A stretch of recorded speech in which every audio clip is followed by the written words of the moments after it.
The Marina, as Bill said, it's a thrill a minute. We had a meeting about 3 weeks ago with a woman named Jeannie Hadaway Riccio, and she is the Director of Intergovernmental Affairs for Governor Larry Hogan. And she asked us about different projects we're undertaking, and I said, frankly, our most ambitious project is probably restoring Chestertown Marina, and we want to go back to the governor for a capital project request to see if he would be willing to help us in this legislative session.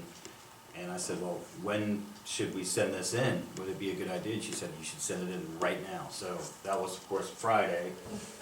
I spent a lot of, not this past weekend, but the weekend before, putting together this case statement for why I believe, and hopefully you agree, that this is a very important initiative for us for a lot of different reasons.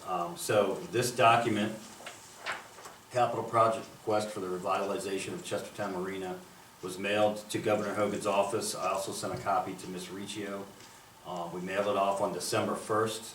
The very next evening, I went in front of the county commissioners and the Eastern Shore delegation and asked for their support on the project. And tonight, what I need is everybody else's support on this project.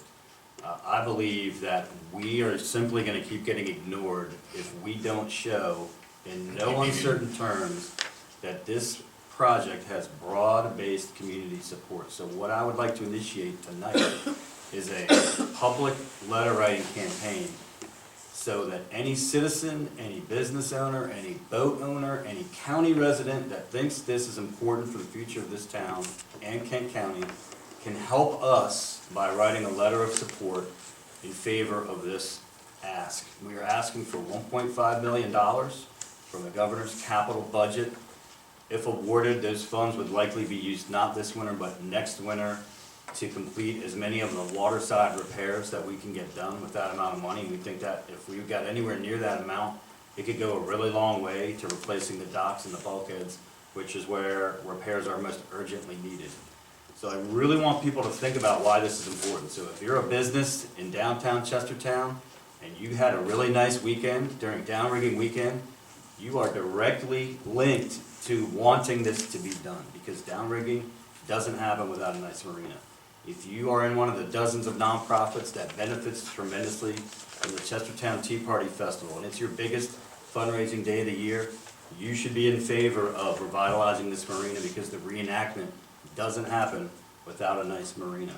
If you are somebody that doesn't live in Chestertown and you love coming here by boat, you should want to write a letter, because if this marina disappears, that's it. We do not have access to Chestertown ever again by boat. And to me, that's a really important part of 310-year heritage that we have as a working port of entry on the bay. I have a list of talking points that you can use. It's a 1.5-page document of just topics with bulleted points. Bill and Jen are putting together some prototype letters if you want to kind of just have a letter given to you and maybe you can edit it and put it into your own words. That would be nice.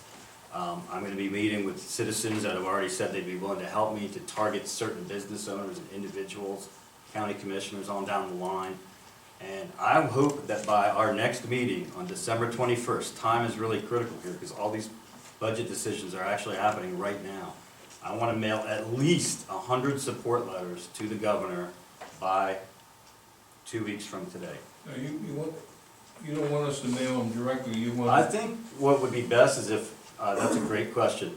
I think it would be best if people gave them to town hall, because then what we can do is scan them. And what's nice about that is if this doesn't work, or we have another grant down the road, Case on his computer will have a copy of every letter, and we can show again in short order if we need to do this. We need to know who to address it. Yes, I have, so there's a lot of ways you can get this information. I will post the talking points. I'll have that posted on our website and perhaps on our Facebook page. This document right now is accessible on our website. You can download the PDF file, and it lays out the case as clearly as I can make it as to why this is important. You can email me, but basically they go directly to Governor Larry Hogan, courtesy of the Governor's Office, 100 State Circle, Annapolis, Maryland, 21401. It's a pretty easy address to remember, but if you need help, we'll post it on our website. So I've taken this as far as I can take it right now, and I really need people to help and make no mistake. I'm asking for your help.